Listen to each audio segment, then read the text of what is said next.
আসসালামু আলাইকুম বন্ধুরা, সবাই কেমন আছেন? আশা করি আল্লাহর রহমতে সবাই ভালো আছেন, সুস্থ আছেন। তো বন্ধুরা, আজকে একটা স্পেশাল ভিডিও নিয়ে হাজির হয়েছি।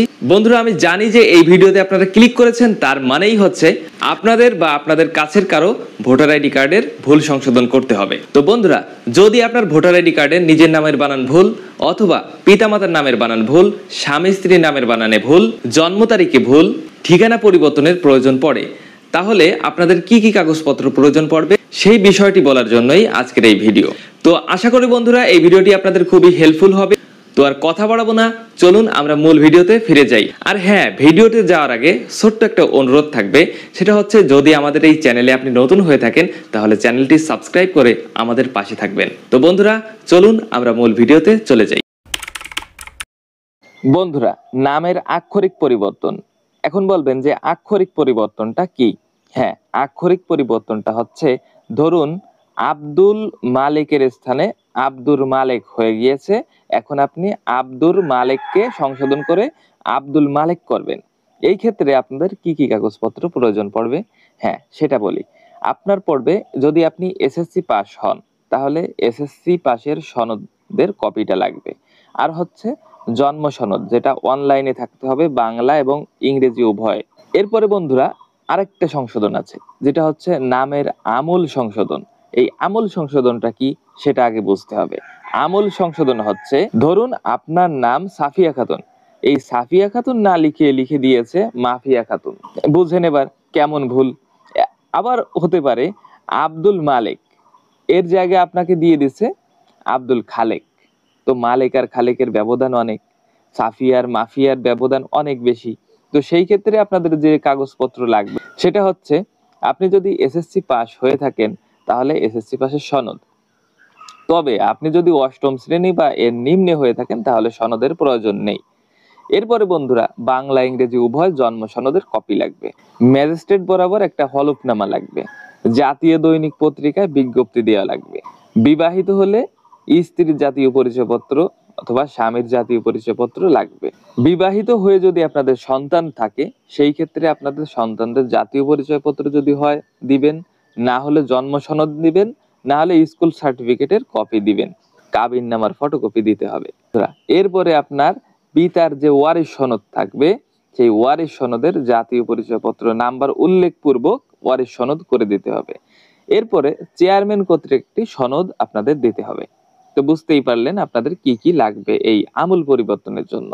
এরপরে থাকছে স্বামী বা স্ত্রীর নাম সংযোজন। এখন সংযোজন বলতে কি? সংযোজন হচ্ছে আপনি যুক্ত করছেন। এখন স্বামী বা স্ত্রীর নাম সংযোজন করতে হলে কাবিননামা ও সন্তানদের জন্ম সনদ প্রদান করতে হবে। তারপরে বন্ধুরা থাকছে স্বামী স্ত্রীর নাম সংশোধন। ধরুন আপনার আগের স্বামীর নাম ছিল আব্দুল খালেক, কেমন? এই আব্দুল খালেকের জায়গায় এখন আপনি বিবাহিত, যার সাথে নতুন বিবাহিতে আবদ্ধ হয়েছেন, তার নাম হচ্ছে মাসুদ আলম। এখন কিভাবে সংশোধন করবেন? হ্যাঁ, এই ক্ষেত্রে আপনার সংশোধনের জন্য লাগবে, যদি আপনার আগের স্বামীর সাথে তালাক হয়ে থাকে তাহলে আপনার কাজী কর্তৃক খোলা তালাকনামার একটা কপি লাগবে। তবে সমাজের সালিশের মাধ্যমে যদি আপনি তালাক নিয়ে থাকেন, তারপরে উকিলের মাধ্যমে যদি আপনি তালাক নিয়ে থাকেন, এর কপি কিন্তু গ্রহণযোগ্য হবে না। আর যদি তালাক না হয়ে থাকে, আপনার স্বামী স্ত্রী যদি মৃত্যুবরণ করে থাকে, সেই ক্ষেত্রে মৃত্যু সনদ দিতে হবে। যখন আপনি নতুন বিয়ে করছেন তখন নতুন বিয়ের কাবিননামাটা আপনাকে দিতে হবে। নতুন স্বামীর জাতীয় পরিচয়পত্র, পাসপোর্ট কপি যদি থাকে, এগুলো দিতে হবে বন্ধুরা। এরপরে যদি নতুন স্বামীর সন্তান হয়ে থাকে তাহলে সন্তানের জন্ম সনদ, স্কুল সনদ, জাতীয় পরিচয়পত্রের কপি যে কোনো একটা দিতে হবে বন্ধুরা। এরপরে চেয়ারম্যানের সনদ দিতে হবে, চেয়ারম্যানের প্রত্যয়ন দিতে হবে। এই প্রত্যয়নে মূলত চেয়ারম্যান সুস্পষ্টভাবে উল্লেখ করবেন কি কারণে বিবাহ তালাক হয়েছে বা বিয়ে বিচ্ছেদ হয়েছে বা নতুন বিয়ে হয়েছে, এই বিষয়ে সুস্পষ্ট লেখা থাকবে ওই প্রত্যয়নের ভেতরে। এরপরে আপনাদের কি হবে, এই আবেদনটা যখন আপনারা জমা দেবেন, নির্বাচন অফিসার প্রয়োজনে তদন্ত পাঠাবে। কেমন? আপনার বাড়ি বা আপনার এলাকায় প্রয়োজনে তদন্ত পাঠাতে পারেন। এই তদন্তে যা যাচাই বাছাই করে সঠিক হলে কিন্তু আপনাকে সংশোধন করে দিবে। যদি মনে করেন স্বামী স্ত্রীর নাম তালাক বা মৃত্যু না হয়, এমনিতেই পরিবর্তন করে মানে ভুল ভ্রান্তিতে হয়ে গিয়েছে নামের উল্টাপাল্টা, তা সেই ক্ষেত্রে ম্যাজিস্ট্রেট এফিডেভিট ও জাতীয় পত্রিকায় একটা বিজ্ঞপ্তি দিতে হবে। স্বামী স্ত্রীর নাম বিয়োজন। বন্ধুরা, যদি আপনাদের স্বামী স্ত্রীর নাম বিয়োজন করতে হয় অর্থাৎ বাদ দিতে হয়, আপনার নতুনও বিয়ে হয় নাই আর আপনি এই স্বামীর নাম বাদ করে দিচ্ছেন, সেই ক্ষেত্রে আপনাদের কি কি কাগজপত্র প্রয়োজন পড়বে? তা হচ্ছে স্বামী স্ত্রীর তালাক হলে পুনরায় যদি সে বিয়ে না করে, তালাকনামা ও চেয়ারম্যান সনদপত্র লাগবে, চেয়ারম্যানের প্রত্যয়ন প্রদান করতে হবে।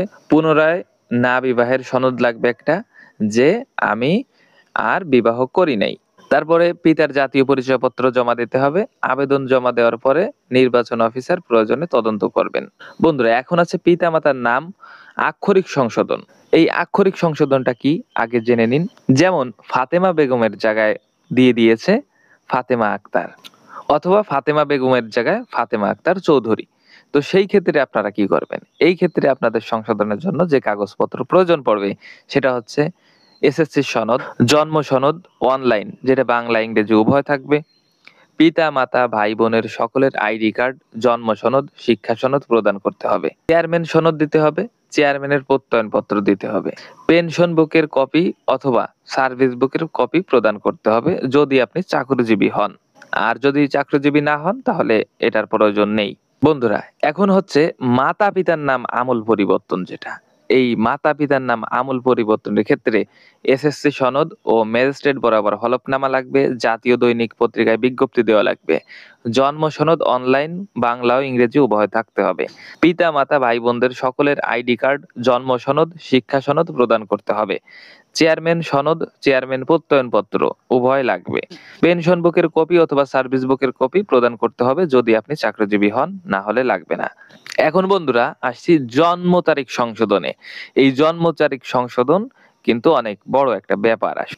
বন্ধুরা, এই জন্ম তারিখ সংশোধনের ক্ষেত্রে কি কি লাগবে? এই জন্ম সনদ সংশোধনের ক্ষেত্রে হচ্ছে জন্ম তারিখ একই বছরের মধ্যে মাস সংশোধন যদি করতে হয়, অথবা 9 থেকে 10 মাসের পার্থক্য থাকলে।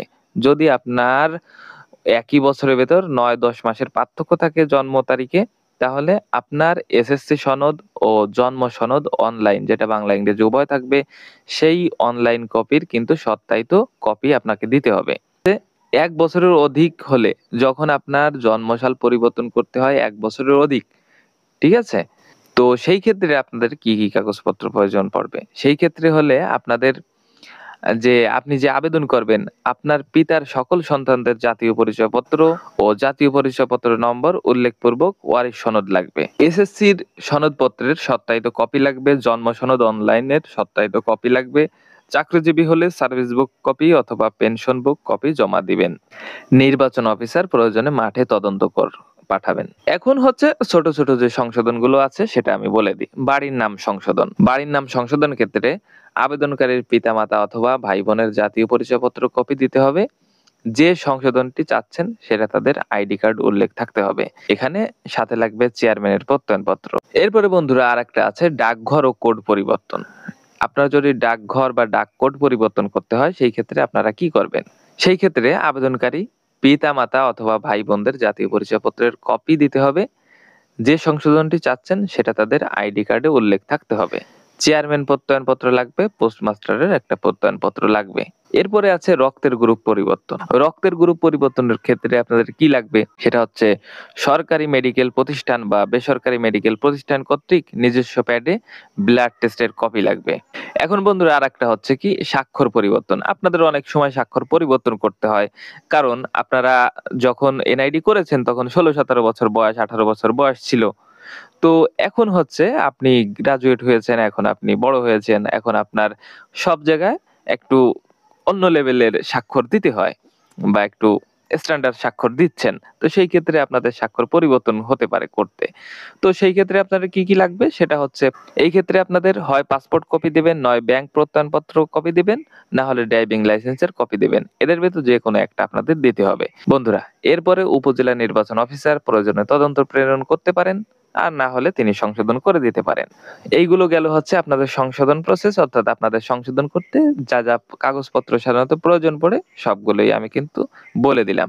এটা কিন্তু আমার নিজের খেয়াল খুশি মতো আপনাদের বলে দিলাম না। এটা আমি অনেক ঘোটাঘুটি করে, অনেক করে রিসার্চ করে আমি যে নির্বাচন কমিশনের ওয়েবসাইট আছে সেখান থেকে নিয়ে আপনাদেরকে বলেছি।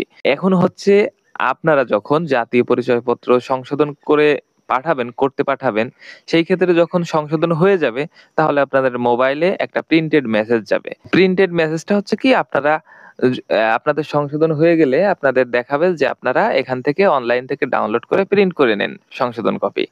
আর যদি প্রিন্টেড মেসেজ 105 থেকে অন্য কিছু আসে, যেমন আপনাদের শুনানির জন্য ডাকা হচ্ছে বা এরকম কিছু কাগজপত্র নিয়ে আপনারা নির্বাচন অফিসে যোগাযোগ করেন, এরকম কিছু আসলে আপনারা দ্রুত আপনাদের কাগজপত্র নিয়ে নির্বাচন অফিসে আবার যোগাযোগ করবেন। আর এইগুলোর সংশোধন বেশ কিছু ফরম আছে, এই ফরমগুলো আপনারা আপনাদের নির্বাচন অফিস থেকে সংগ্রহ করে হাতে ফরম পূরণ করে আপনারা করতে পারেন। আর যদি চান অনলাইন থেকে পূরণ করতে চান, সেই ক্ষেত্রে অনলাইনেও আপনারা এই আবেদনগুলো পূরণ করতে পারেন। তো বন্ধুরা, আজকের এই ভিডিওটি এ পর্যন্ত। ভিডিওটি ভালো লাগলে একটা লাইক করবেন, বন্ধুদের সাথে শেয়ার করবেন, আর আমাদের এই চ্যানেলে নতুন হয়ে থাকলে চ্যানেলটি সাবস্ক্রাইব করে আমাদের পাশে থাকবেন। ধন্যবাদ সবাইকে।